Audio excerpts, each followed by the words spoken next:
TVT au cœur de l'information.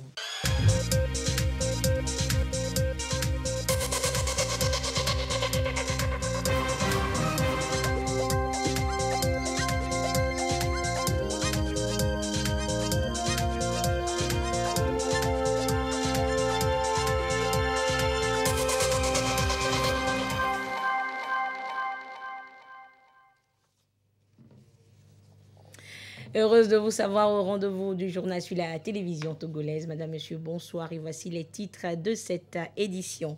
Le personnel médical togolais va bientôt accueillir 2 nouveaux membres. Les épreuves écrites du concours national de recrutement du personnel médical a démarré officiellement ce samedi dans les centres d'écrit de Lomé, de Dapahan et Kara. Et à Lomé, c'est le ministre en charge de la Santé qui est allé s'enquérir du bon déroulement de ce concours. À suivre donc dans ce journal. Et puis les travaux des tronçons de mise en place et de tracé des tronçons Borgou-Yembu aux frontières Ghana dans les savanes avancent bien et à grands pas. C'est ce qu'est allé constater justement cette semaine le ministre en charge des pistes rurales Tchédé Issa Kanfitine, qui a également rencontré les populations qui expriment déjà leur gratitude au gouvernement. Voilà donc pour les titres. Dans le volet mise en œuvre du programme Seuil du Millennium Challenge Corporation, le programme TIC Techtique est élaboré. Il vise à améliorer l'efficience des entreprises, leur productivité et la croissance grâce à un accès amélioré aux services de télécommunications de haute qualité à un coût raisonnable. Et c'est l'information d'ailleurs apportée aux chefs d'entreprise de Kara par l'organisme en charge du MCA au Togo. Les précisions depuis Kara avec la correspondance sur place de Nestor Mozo. L'organisme de mise en œuvre du Millennium Challenge Account Togo à la rencontre de ses parties prenantes de la région de la Kara. L'OMCA Togo est l'entité chargée de l'exécution du programme Seuil financé par la MCC Millennium Challenge Account, une agence d'aide au développement du Congrès des États-Unis d'Amérique. L'une des 2 composantes du programme Seuil est le projet de concurrence accrue au bénéfice des consommateurs, régulation indépendante et accès élargi dans le secteur des technologies de l'information et de la communication TIC. L'accès aux TIC de haute qualité et à des coûts abordables est un facteur qui permettra à terme de réduire la pauvreté par la croissance économique au Togo, selon les termes du projet. Le projet TIC est né de la volonté du gouvernement de permettre à tout citoyen togolais, où qu'il soit, de pouvoir participer au développement de son pays en lui donnant les moyens d'accès à des services et à participer à la croissance économique du pays. C'est une rencontre de sensibilisation et d'information qui est ainsi organisée. Services déconcentrés de l'État, secteur privé, associations de jeunes, sociétés civiles et chefferies traditionnelles sont les parties prenantes invitées à la rencontre. Les TIC facilitent la circulation des correspondances. Pour aller plus loin, nous savons tous que le droit, il évolue. Et un juge, pour être au diapason de cette évolution-là, doit faire des recherches pour rendre des décisions de qualité. En cela, nous avons absolument besoin des TIC pour aller voir ce qui se fait ailleurs. Ces nouvelles technologies de l'information et de la communication nous permettent de donner une formation de qualité et d'avoir accès aussi à la formation à distance. Aujourd'hui, l'enseignement est beaucoup plus efficace et beaucoup plus renforcé avec les nouvelles technologies, avec les TIC. Parce que l'enseignant peut avoir accès à des ressources qu'il faut sur Internet, qu'il peut exploiter facilement avec ses élèves. Nous remercions sincèrement les promoteurs, les acteurs de ce projet et nous espérons que ça va réussir tout en sachant qu'ils sont là pour nous. Nous aussi, on va mettre en pratique ce qui a été reçu. Le projet TIC du programme Seuil du Togo est un projet de réforme politique et institutionnelle dans le secteur des TIC afin de participer à la réalisation de l'ambition du gouvernement édictée par sa feuille de route 2020-2025 qui vise à faire du pays un hub digital dans la sous-région. Le programme d'urgence pour la résilience de la région des savanes conçu pour relever les défis de développement dans presque tous les secteurs dans la région impacte déjà le quotidien des populations, notamment en matière d'accès aux infrastructures routières. Les chantiers sont en cours et le ministre Tchédé Issa Kamfitine est allé constater le niveau d'exécution et encourager les entreprises au respect des cahiers de charges. Gérard Lagoudou, notre correspondant sur place, est allé sur le tronçon Bogou-Yembo, frontière Ghana, dans la préfecture de Tandjouari. Voici son reportage. Leur joie traduit l'importance de cet ouvrage en construction dans le village de Yembour, dans la commune de Tandjouari 1. Avant de passer ici, il y avait beaucoup de véhicules qui voient d'accidents. Il y avait l'eau qui remplit vers des maisons. Et il y a des problèmes quand les enfants vont traverser, aller à l'école. Mais maintenant, nous avons su que tout est déchargé. Il s'agit d'un pont de 20 mètres converti en dalles multiples de 5 x 4 x 4. Un pont achevé aujourd'hui à un taux de 85%. Il ne reste que les remblais d'accès. Nous sommes sur le tronçon Bogou-Yembour, frontière Ghana, d'une longueur de 17,5 km dans la préfecture de Tandjouari. Nous remercions vraiment Monsieur le Président de la République de ses bienfaits. Les Ghanéens, les gros véhicules viennent ici dans notre canton. Je suis très fier. Les travaux sont exécutés à 70% avec un délai de consommation prévu dans le cahier de charges estimé aujourd'hui à 45%. Ce sont des travaux de reprofilage lourd, de rechargement systématique, de construction d'ouvrages mineurs de type DALO. Nous avons également comme particularité ici une traversée d'un point critique. Et sur le chantier, la présence du ministre du Désenclavement et des Pistes Rurales vise non seulement à relever la qualité du travail abattu par les entreprises, mais également à toucher du doigt l'impact du programme d'urgence pour la région des Savanes sur le quotidien des communautés bénéficiaires. Actuellement, les travaux ne sont pas encore arrivés au terme, mais il y a un bouffe de soulagement. Très souvent, nous venons ici acheter des vivres pour les revendre chez nous au Ghana. La voie n'était plus bonne, notamment les ponts, mais actuellement, c'est praticable. Donc nous remercions le président togolais d'avoir remis cette route en bon état. Nous sommes vraiment émerveillés, satisfaits du travail qui se fait. Il permet de désenclaver tout Yembour avec un marché vraiment sous-régional. Très important. Cet ouvrage a été réalisé en 2012 sur initiative du chef de l'État, Fort Essos-Nanya Singbe. Aujourd'hui, c'est un atout essentiel très résistant qui sera appuyé par les travaux en cours pour plus de tranquillité en toute saison. Que ce soit en hivernage, que ce soit en période sèche, la traversée elle est facile. Surtout, on est à un niveau de la frontière entre le Togo et le Ghana. Les entrées en intrant, ainsi de suite, tout passe par là, par ce pont-là. Et pour un aboutissement heureux de ce programme, les communautés sont appelées à la cohésion sociale et surtout à une franche collaboration avec les forces de défense et de sécurité, toujours engagées dans la lutte contre l'extrémisme violent et le terrorisme en vue de préserver la paix, gage de tout développement. Le comité interprofessionnel de la filière soja, qui comprend les producteurs, les exportateurs, les transformateurs et les délégués des ministères tutelles, était réuni hier à Lomé. Objectif, valider le plan stratégique de la filière soja pour les 5 ans à venir, avec pour ambition de mieux faire. Sandra Ziagé. La filière du soja au Togo est en plein essor et bénéficie d'une réputation exemplaire. Au cours des 5 dernières années, le pays a réussi à pénétrer les marchés indiens et américains, devenant ainsi le premier exportateur de soja biologique vers l'Europe.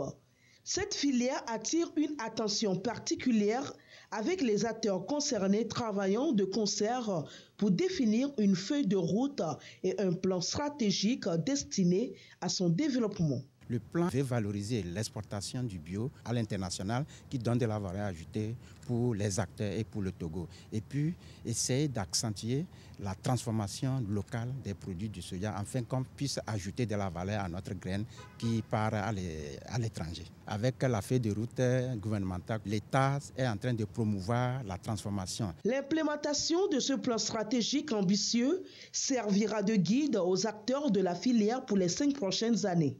Ceci afin de maintenir la productivité du Togo à son plus haut niveau. Notre vision, c'est développer la transformation locale tout en préservant la première place d'exportateurs de soja bio à l'international.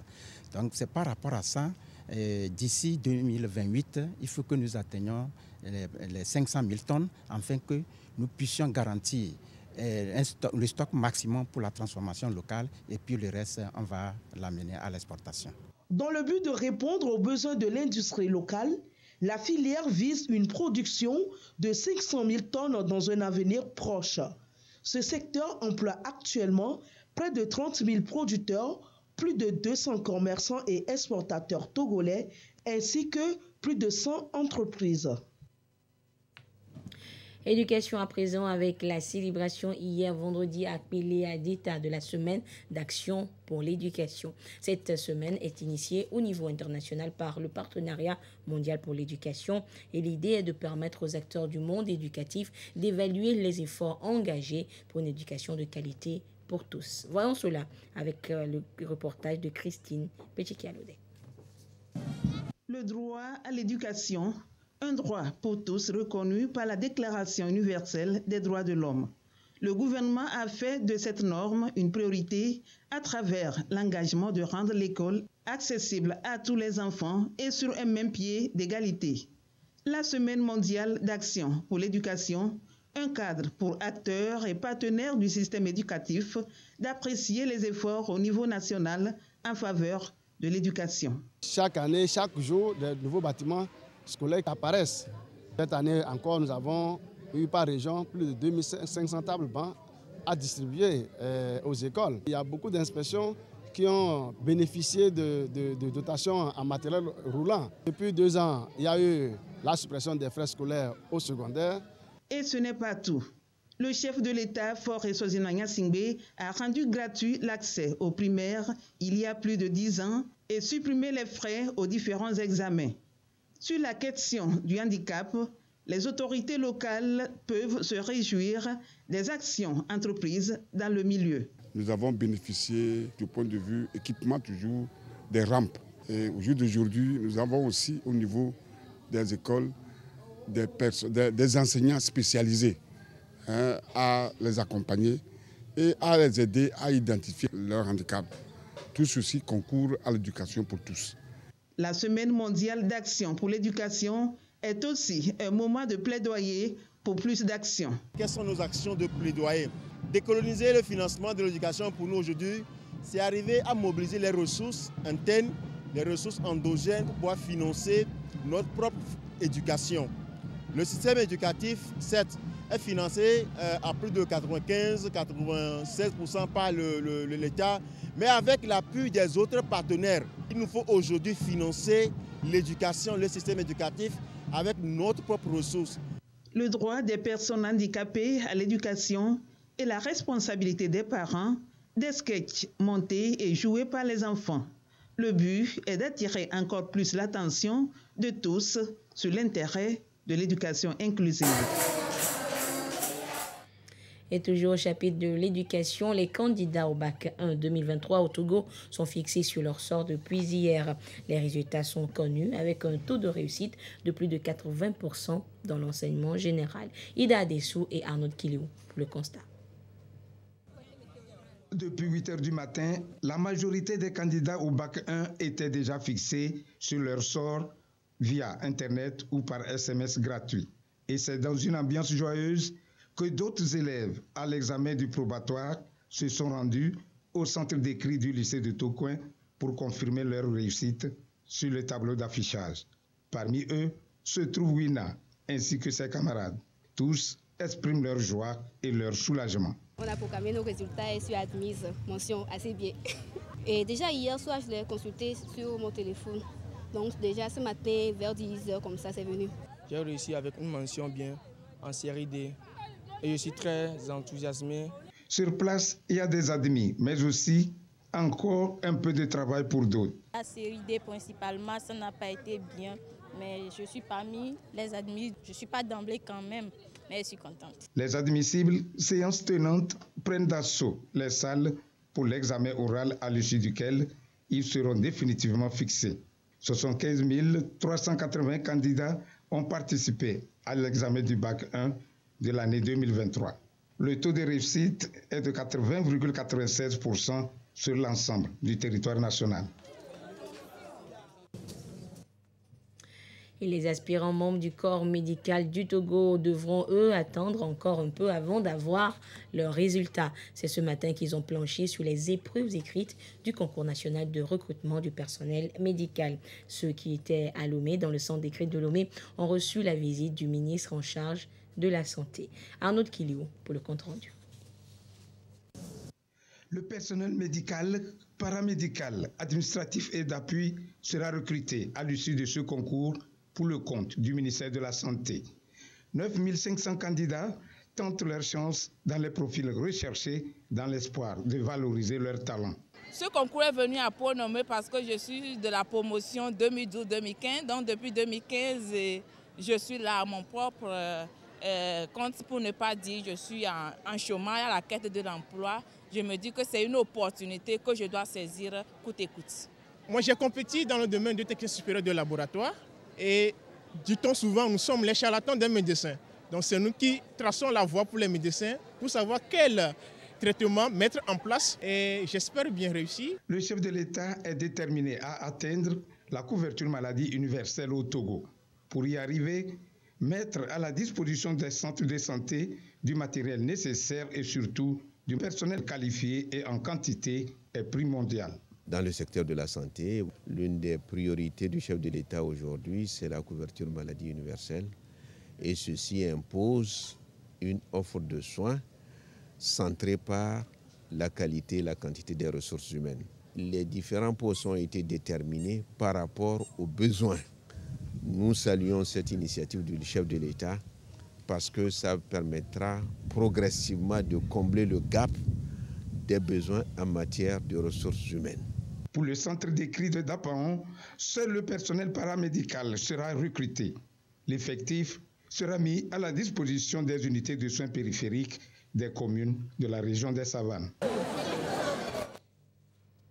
Et dans un communiqué, le ministre de la Sécurité et de la Protection civile informe que la dernière vague des candidats admis au concours de recrutement des fonctionnaires de police, session de décembre 2021, est convoquée au Centre national d'instruction CNI et des forces armées togolaises à Kara le 17 juillet 2023 à 6 heures pour la formation militaire de base.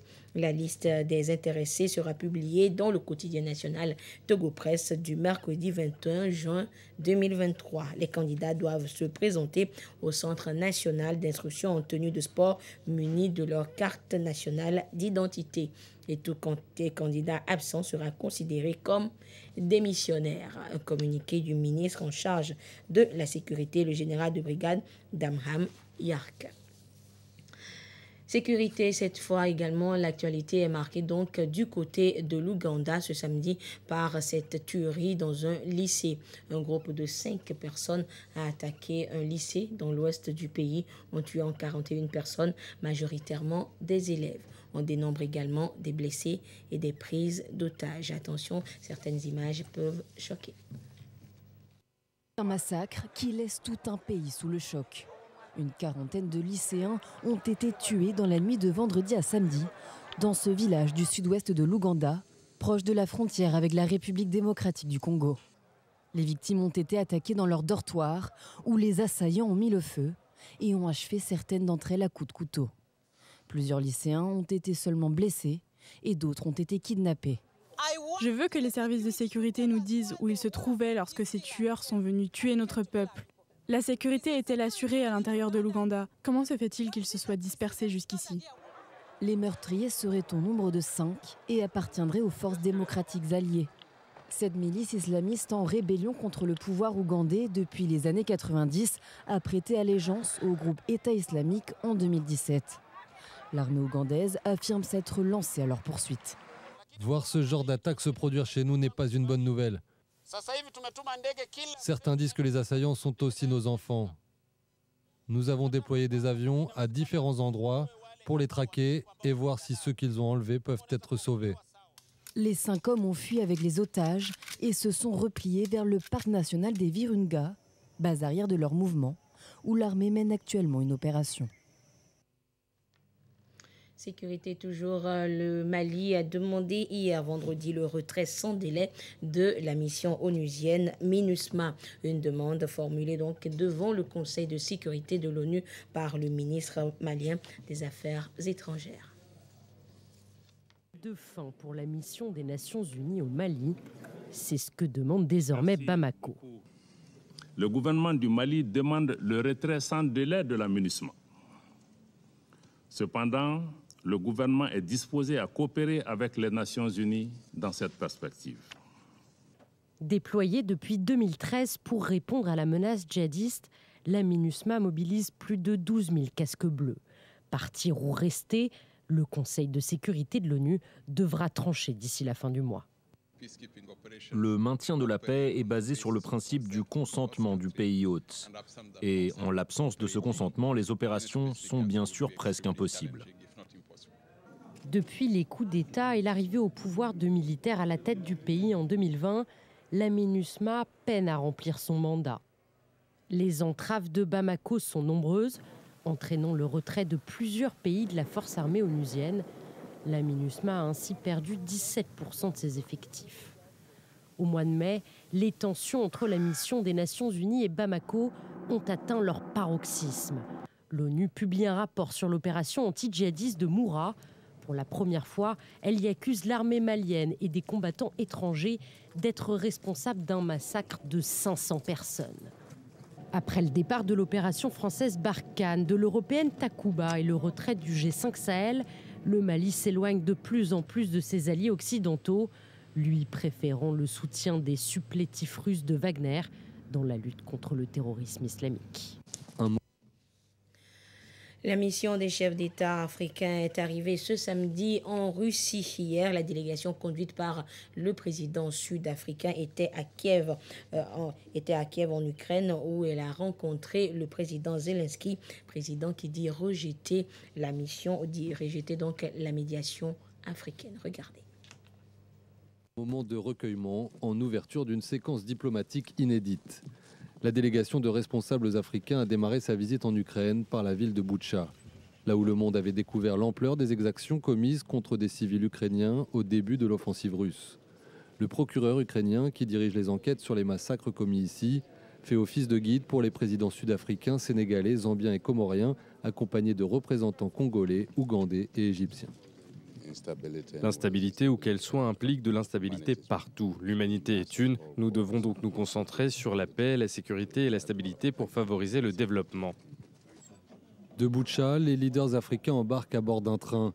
Direction la capitale, Kiev, où des explosions ont lieu au moment de leur visite et où l'armée ukrainienne affirme avoir intercepté plusieurs missiles russes. La délégation est reçue par le président Volodymyr Zelensky avant de s'exprimer à ses côtés. Cette mission est historique, dans le sens où elle est constituée de chefs d'État, de gouvernement ou leurs représentants qui ont décidé de faire le déplacement ensemble, mais aussi et surtout de rencontrer les deux parties concernées. La délégation sera en effet samedi en Russie, à Saint-Pétersbourg, aux côtés de Vladimir Poutine. Ce voyage est bien une tentative de médiation de paix, même si Volodymyr Zelensky a rejeté toute négociation pour le moment. Les dirigeants africains espèrent au moins ramener l'engagement des Russes et des Ukrainiens de respecter l'accord de juillet 2022 sur l'exportation de céréales, car ils partagent la même préoccupation liée à l'approvisionnement alimentaire de leur pays. Les deux pays doivent s'assurer que les céréales et les engrais puissent être transportés. Le prix des céréales a augmenté et il y a des pénuries. Donc même si nous sommes à des milliers de kilomètres, en tant que pays africains, nous ressentons l'impact de cette guerre. Cyril Ramaphosa avait répété plusieurs fois sa volonté de rester neutre, tout en affichant sa proximité avec Moscou. Cet exercice de médiation s'avère d'autant plus compliqué que le continent africain est divisé sur la question. Retour en page nationale avec l'actualité politique. Le mouvement Jeunes sans frontières pour le développement du Togo a organisé une assemblée générale extraordinaire ce samedi. Venus de toutes les régions du pays, les membres ont élu un nouveau bureau pour la redynamisation des activités de ce mouvement autour du thème « La fidélité au cœur de l'engagement politique ». Le reportage est signé Serge Tastom et Dodo Harel. C'est la mobilisation générale au sein du mouvement Jeunes sans frontières pour le développement du Togo, JSFDT. À l'approche des échéances électorales, ce mouvement remobilise ses membres et réaffirme son attachement aux valeurs et idéaux du parti UNIR, Union pour la République. Et c'est tout le sens de cette Assemblée générale extraordinaire qui veut asseoir une équipe soudée pour assurer la victoire du parti UNIR lors des élections régionales et législatives. Cette Assemblée a été réfléchie et pensée pour plusieurs raisons. Il y a longtemps que nous avons eu des rencontres. Mais également, il y a eu la nécessité de renouvellement des instances. Cette rencontre est placée sous le thème « La fidélité au cœur de l'engagement politique ». Et c'est sous le signe de cet engagement et de cette fidélité que le mouvement Jeunes sans frontières pour le développement du Togo a élu un nouveau bureau exécutif pour une synergie d'action. Nous voulons inviter toute la jeunesse togolaise qui partage les idéaux de notre grand parti Union pour la République et de son président, son Excellence Faure Sozimna Gnassingbé, à nous rejoindre. Nous rejoindre pour poursuivre les actions du développement de notre pays, le Togo. Mis en place depuis 2019, le mouvement JSFDT a mené plusieurs activités qui s'inscrivent dans la vision prônée par les responsables du parti UNIR. À cette session extraordinaire, des actions futures ont été définies et élaborées. Nous allons œuvrer immédiatement aux côtés du grand parti UNIR pour affirmer la vision de la politique du chef de l'État. Ensuite, nous allons participer au raffermissement des engagements de notre mouvement. Nous allons relancer, rétablir le dynamisme au sein de l'équipe. À l'issue de cette Assemblée générale extraordinaire du mouvement Jeunes sans frontières pour le développement du Togo, une déclaration a été lue. Déclaration dans laquelle les participants félicitent le président de la République, Faure Sozimna Gnassingbé, et annoncent dans la foulée d'importantes décisions. Déterminés à défendre les valeurs et les idéaux de notre grand parti uni, soucieux de préserver la paix et la quiétude au sein du mouvement JSFDT et dans le pays. Nous participons à l'Assemblée générale extraordinaire organisée ce 16 juin 2023 à Lomé. Décidons de ce qui suit. 1.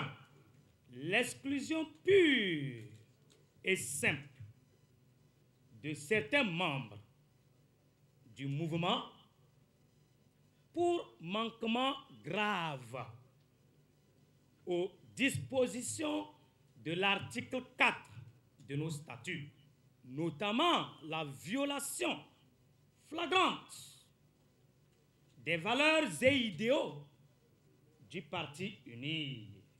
2. Le renouvellement de toutes les instances dirigeantes du mouvement. Par ailleurs, le mouvement JSFDT réaffirme son indéfectible attachement aux nobles idéaux de paix, de solidarité et de sécurité qu'incarne son Excellence, M.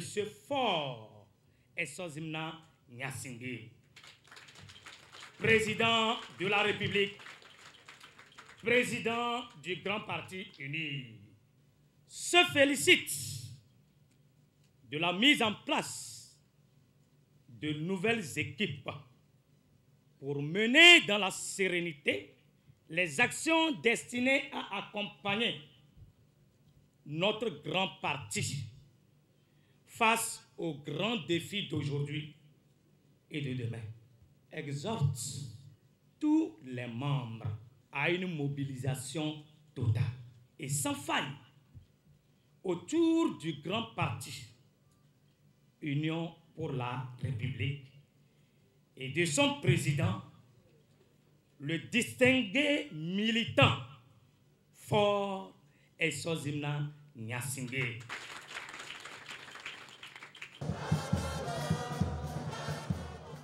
Pour le mouvement Jeunes sans frontières pour le développement du Togo, cette assemblée générale extraordinaire définit de nouvelles perspectives pour la jeunesse déterminée à accompagner les actions de développement du pays. Et jeunesse toujours avec ce centre d'accueil qui vient d'ouvrir ses portes à Adéti-Kopé dans la périphérie de Lomé. L'objectif est d'assurer l'éducation complète de la jeunesse de la localité et c'est un geste de l'association islamique pour le développement de l'éducation de la jeunesse. Le compte rendu de l'inauguration avec Immaculée Baoui Abalo, Karine Olando. La communauté musulmane d'Adéti-Kopé au Togo célèbre l'inauguration du centre d'accueil dédié à l'éducation de sa jeunesse. Ce complexe comprend une mosquée pouvant accueillir plus de 600 fidèles, 5 salles de classe, une bibliothèque et des bureaux. Une remarquable infrastructure réalisée grâce à l'association islamique pour le développement de la jeunesse AIDEJ, en collaboration avec des partenaires arabes basé en Allemagne. L'objectif de ce joyeux architectural est de garantir une éducation complète et de qualité aux jeunes de cette localité.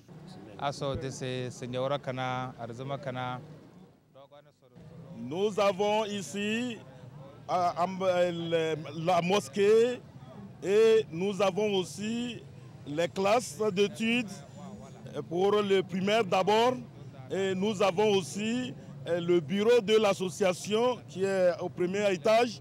Ce projet n'a pas été réalisé que grâce à Allah et les efforts menés par notre gouvernement du Togo. L'initiative a été chaleureusement saluée par la population musulmane ainsi que par les non-musulmans de la région. Tous reconnaissent l'importance de ce centre pour l'éducation et s'engagent à en faire un usage optimal afin d'assurer sa pérennité et de soutenir le développement de la jeunesse. On est très content de ce joyeux. Les autorités d'Adéti-Kopé et les chefs cantons remercient les donateurs. On sort ici pour aller à Lomé, l'école centrale de Lomé, pour aller étudier. Et l'école de Agoué, toute la jeunesse est très fière de ce centre parce que c'est le premier centre à Adéti-Kopé. Ce centre d'accueil d'Adéti-Kopé est une réalisation pionnière qui témoigne de l'engagement de l'association AIDEJ et de ses partenaires en faveur du bien-être et de l'éducation des jeunes.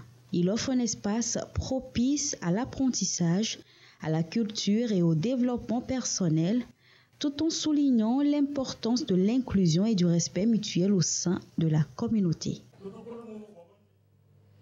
Et voilà, ainsi se referme cette édition. Merci de votre fidélité à la télévision togolaise. Excellente suite de nos programmes.